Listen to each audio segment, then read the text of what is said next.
BJ Simmons coming in hot. Battle for the Big Ten. Remember the old elderly journalist over here at the Campus Gazette in Iowa City for Iowa Sports.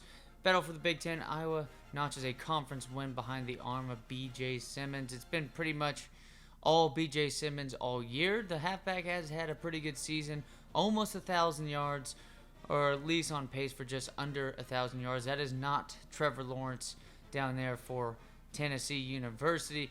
But right now, I mean, the season he's in all the newspaper covers. BJ Simmons, however, though, doesn't seem to be on the cover for any Heisman article. It's been wide receiver number 89 all season.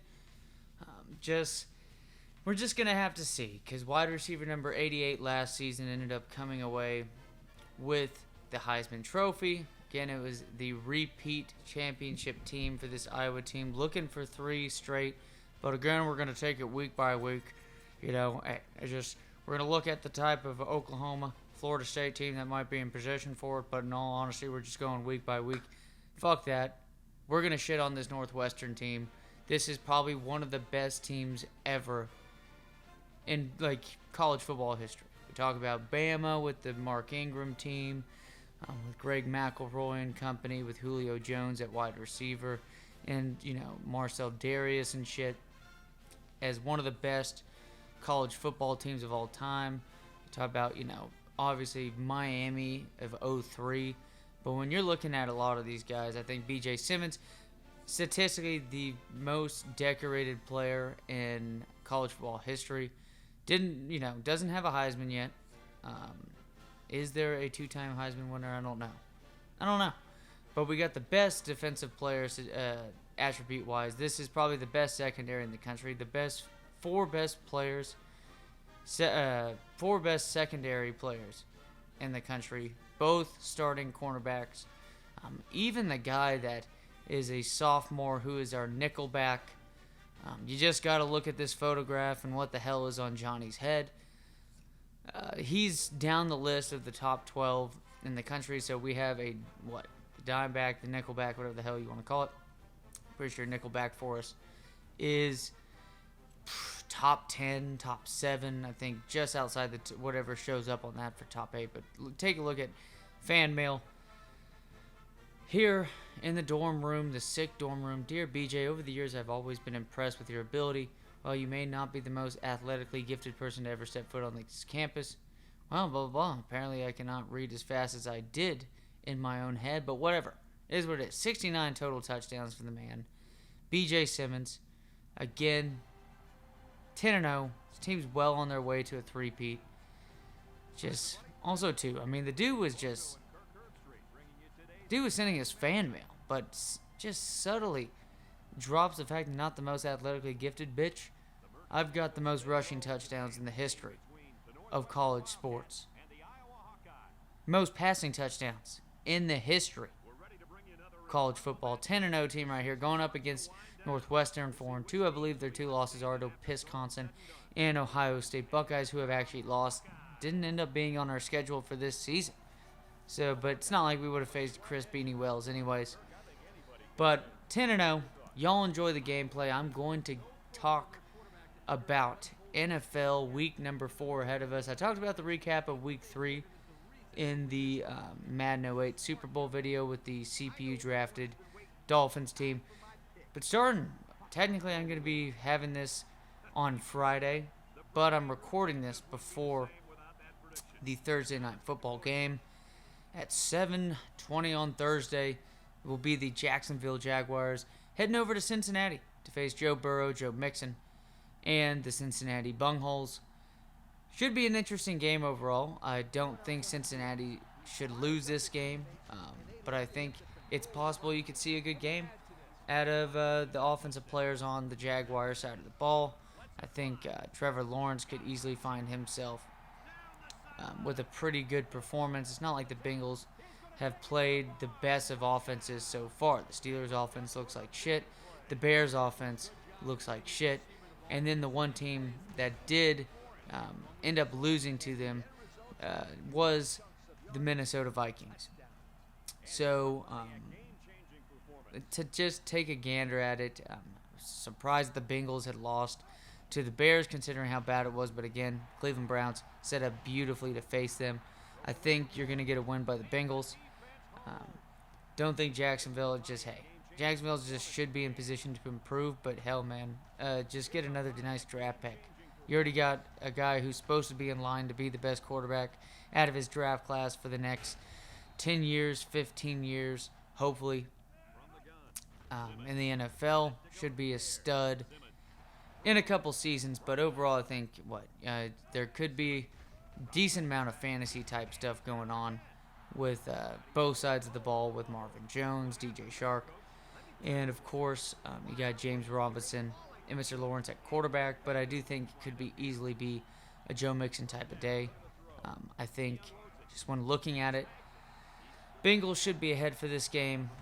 They haven't been able to utilize them all too well, but also too you could see a huge game by Jamar Chase. C.J. Henderson just got sent off in a trade. Forgot what team he got sent away to, but still, just any bit of the last hope for a pass defense such as Jacksonville. So I think you're going to get a nice game, at least a high floor game from Joe Mixon, and then you could get a big game from the types of like a Jamar Chase on a couple big plays, or you could also get a very high floor game from the likes of Mr. Tyler Boyd, a wide receiver.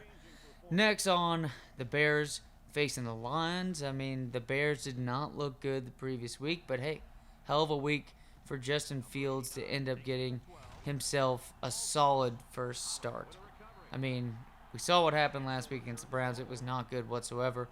But again, I could see this Lions team get a win, but I also think that Justin Fields shouldn't be in too much of pressure for himself to at least have a decent game. I think it's possible that you see a pretty good game out of David Montgomery, but again, that offensive line is just so bad that you just don't know what to expect. I think Allen Robinson's in position to bounce back, but I do think when you really look at between the matchups between both teams, I think DeAndre Swift's in position to take advantage of finally having an opponent that, like, overall he can get a decent amount done on the ground compared to just not only what he gets usage at when they're trailing in games by getting a ton of receptions and a ton of targets just on checkdowns. It's check down Jared Goff, and right there on that play, huge hit by the offensive lineman. Holy fuck. But I think the Lions could find themselves in position, definitely for sure, to win this game. It depends on how well they run the ball, but they have been a pretty good rushing team in the interior. And it makes you wonder, I mean, Jamar Chase and, going to Cincinnati, but, I mean, how nice would it have been for that Cincinnati team? Let's say if it does open up for them to possibly make the playoffs in a year or two. I mean, wouldn't you like to utilize a Joe Mixon a lot more, especially if you want to be a team with a winning record and plan to be ahead in games, to have that Penei Sewell guy blocking for you, kind of like Quentin Nelson's made his impact for the Colts in his young career so far. But hey, it is what it is. We'll just have to see if DeAndre Swift has a very solid game against the Bears. Looking at it now, Titans against the Jets. Jets have had a very solid rush defense, it seems like, just efficiency-wise. I know total yards most likely going to find themselves huge play to Norton. Here's a Hughes, going to get chased down. He only's got like 78 speed, but still. Big play right there on the tight end, wheel route, sick play, PA strike, play action on the play. And it was a nice little game. 7 attempts, 106 yards so far for B.J. Simmons. So it has been kind of a slow start for this team, but it is what it is. I think even if that's the case, with the Jets actually have an underrated defense on the interior, Quentin Williams and stuff out of Bama. Still, it's hard not to think that Derrick Henry is going to get over 100 yards, and this Titans team could easily have a nice day on defense, which has been a rarity for them, it seems, as of late, even after facing a Carson Wentz. But we'll just have to see. Definitely think the Titans can win in double digits in that game. But also, too, I could expect Zach Wilson to possibly have some success against the Titans.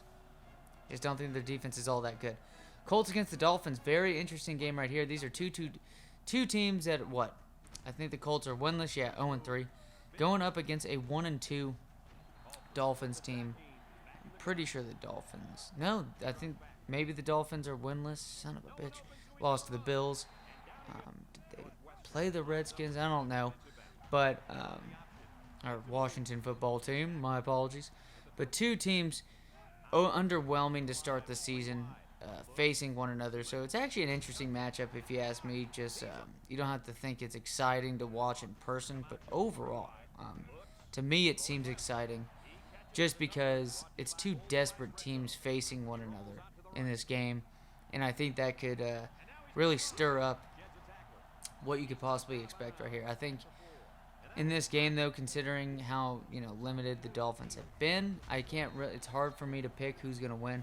I think, if anything, you may see a surprisingly good game out of Jonathan Taylor finally. Just a game to where they don't expect to be trailing all too much, and you don't have to have a Naheem Hines come in and take that many snaps away from Taylor. So I think the Colts will win that one against the Dolphins. Browns against the Vikings. I think this is going to be a game pretty low scoring. Two teams that like to run the ball for sure. Two teams that have the strength in running the ball, even though, you have the likes of Justin Jefferson and an Adam Thielen. I think there's going to be a lower pace game, and I think more so when you look at it just because the defense of the Browns and how they're set up and how well they've been at stopping the run, that it's going to be forcing Kirk Cousins to throw the ball, and he's going to be under pressure. I'm thinking the Browns defense could actually play pretty damn well this week. But in addition to that, I think the surprise thing is, I said with Jonathan Taylor, with the Colts, I think a dude that has been getting a ton of volume anyways, and it hasn't been terrible. Just hasn't been doing huge games that we expect. And I think this is the week we kind of look at it and we're like, holy shit, why did we not think Nick Chubb ends up running for like 150 plus with a couple touchdowns. Could have a huge touchdown run at some point. The dude is that impressive and definitely capable of doing so. So that's my pick out of that one. Is I don't know the spread or anything, but I do expect a very strong game by Nick Chubb and a pretty good game by the Browns defense, putting pressure on Kirk Cousins. Washington facing the Atlanta Falcons. Pretty interesting because I think Atlanta has been a horribly underwhelming offense that we've at least anticipated a team to get into a shootout of sorts.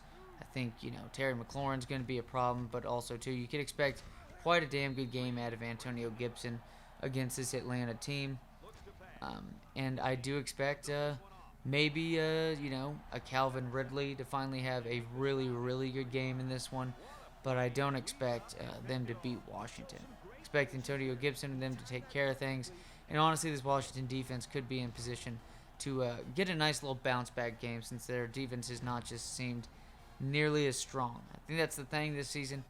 So a lot of times when you have two really good defenses or defenses the previous year, you end up noticing that they just don't start off too well the next season. Tampa Bay's shown that, and I think the Rams have been the only defense to consistently keep at it like that. Huge play right here by B.J. Simmons.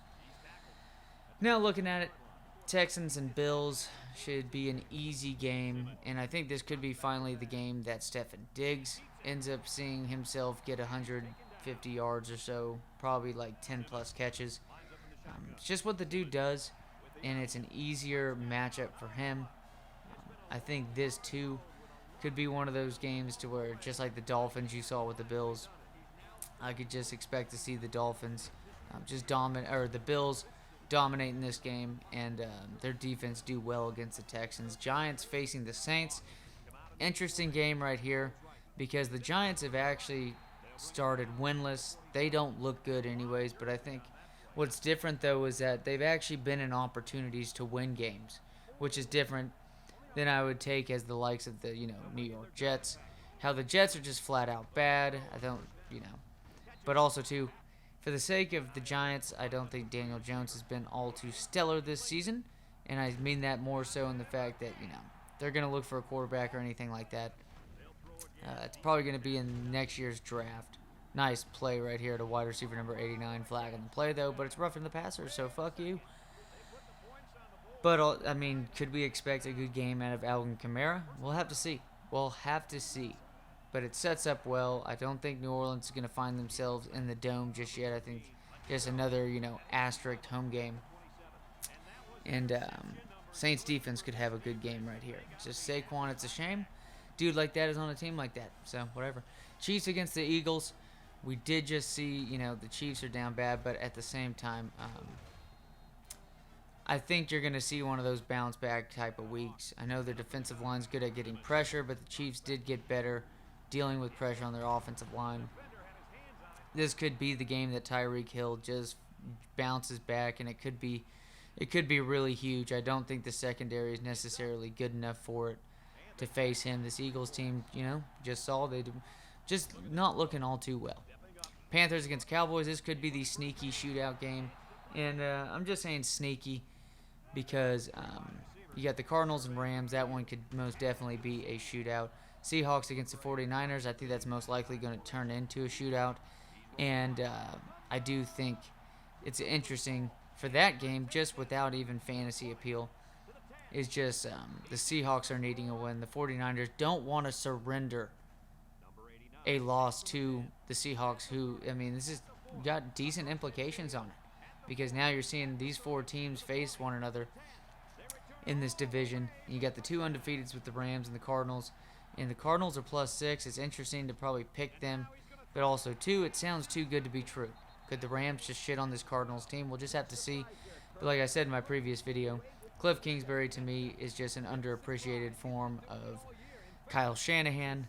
And, so fuck what you heard about the whole Cliff Kingsbury hate. The dude's been getting it done. He's an offensive mind. Whatever. Fucking deal with it. They're undefeated, facing the Rams. Should be interesting. I think the Rams win that game, though. And I do think the Seahawks win their game against the 49ers. And maybe a couple more losses and they start thinking of Trey Lance. Just have to see. But Cowboys against Panthers is a really interesting game to me. Cowboys obviously facing the Buccaneers and almost getting a win in that one. I think the Cowboys end up winning that one against the Panthers in a sneaky shootout. They're going to have their wide receivers, and I think DJ Moore out of the slot will actually do quite well. You could see a bomb to Robbie Anderson, but it's most likely not happening this week. Packers should handle the Pittsburgh Steelers, and we'll have to see the injury status on some of these defenders, but still. It's just Packers should handle them. It could be an Aaron Jones week for sure against the Steelers, and even though the Steelers have been a good rush defense. Broncos against the Ravens. I think somehow the Ravens defense shows how limited the Broncos really are on offense. And in Mile High, could Justin Tucker beat his own record that he set just last week? That's the place to do it. Let's just say that Justin Tucker ends up attempting like a 67-yard field goal at some point in this game. It's the place to do it. Patriots at Buccaneers. Big game for Tom Brady. I think you're going to end up seeing the win, though, by the Buccaneers. And then Raiders at Chargers. I think the Chargers finally get a win. As always, fellas, take it easy.